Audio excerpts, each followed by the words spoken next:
Hello बच्चों, let's read this question. Let PQ be a focal chord of the parabola y square is equal to 4ax. The tangents to the parabola at P and Q meet at a point lying on the line y is equal to 2x plus a greater than 0. Length of chord PQ is. तो हमें length of chord PQ बतानी है क्या होगी. Start कर लेते हैं हमारे की कॉन्सेप्ट से. तो देखो की कॉन्सेप्ट यहां से क्या हो जाएगा. हम जानते हैं कि if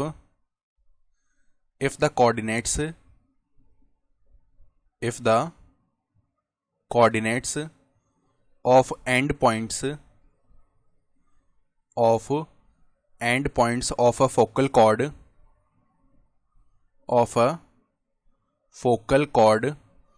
of parabola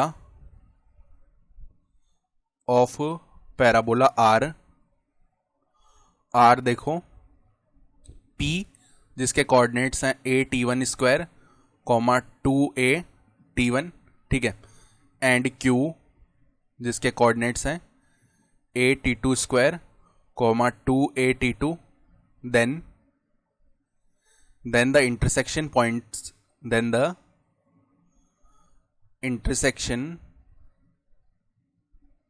intersection point of tangents at P and Q. अगर R बोलते हैं उस इंटरसेक्शन पॉइंट को, तो उसके कोऑर्डिनेट्स क्या हो जाएंगे, a_t1 t2, a_t1 प्लस में t2. तो ये हमारे पास में क्या हो जाते हैं, उस इंटरसेक्शन पॉइंट के कोऑर्डिनेट्स. तो अब देखो बात क्या की जा रही है. मान लो ये हमारा y एक्सिस हो गया, ये हमारा x एक्सिस हो गया, ठीक है. तो पैराबोला है y square is equal to 4x, जो कि इस तरीके से बनता है, ठीक है. इसकी मान लो ये फोकल कॉर्ड आ रही होगी. ये फोकल कॉर्ड है, तो इस पॉइंट को हमने P बोल दिया, इस पॉइंट को हमने Q बोल दिया. अब फोकल कॉर्ड के एंड पॉइंट से जो टेंजेंट जा रही है, मान लो ये ऐसी टेंजेंट है, ठीक है, ये इस तरीके से जा रही होगी, और Q से ऐसे एक टेंजेंट जा रही है, ठीक है. तो इनका जो इंटरसेक्शन पॉइंट है वो R होगा. अगर इसके कोऑर्डिनेट्स हैं a_t1 स्क्वायर, 2a_t1, ठीक है. अब हमें पता है फोकल कॉर्ड के केस में एक और रिलेशन होता है कि t1 t2 जो है इनका मल्टीप्लीकेशन -1 होता है. तो इस हिसाब से हम बोल सकते हैं t2 can be written as -1/t1. तो यहाँ पे जो Q के कोऑर्डिनेट्स थे वो a_t2 स्क्वायर था, t2 को हमने -1/t1 रख दिया, तो यहाँ पे a/t1 स्क्वायर आ जाएगा, और कॉमा में -2a/t1 आ जाएगा. जस्ट हमने क्या किया है, t2 को रिप्लेस कर दिया -1/t1 से, ठीक है. अब अगर ऐसा हो रहा है तो r जो है वो भी चेंज हो जाएगा. r क्या था, a_t1 t2, तो r के कोऑर्डिनेट्स लिख लो. अब देखो a_t1 t2, t1 t2 का वैल्यू -1 है, तो माइनस का a हो जाएगा एक तो, और उसके बाद में a_t1 प्लस t2, तो a मल्टीप्लाई में t1 और t2 का वैल्यू -1/t1. ये आ चुका है. ये हमारे r के कोऑर्डिनेट्स बन चुके हैं, ठीक है.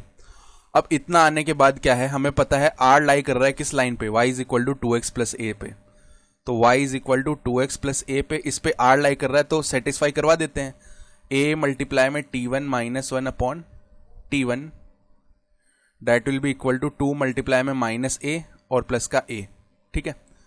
तो कुल मिला के बन क्या गया, देखो a मल्टीप्लाई में t1 -1/t1, यहाँ पे -2a प्लस में a यानी माइनस का a बन जाएगा. a से a हो गया डिवाइड -1 टाइम, ठीक है.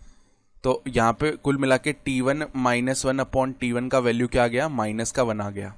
अब हमें चाहिए क्या, PQ का लेंथ चाहिए. तो देखो फोकल कॉर्ड का लेंथ का फॉर्मूला होता है PQ इज इक्वल टू, हमेशा किसके इक्वल होता है, ये a मल्टीप्लाई में t1 प्लस 1/t1 का होल स्क्वायर.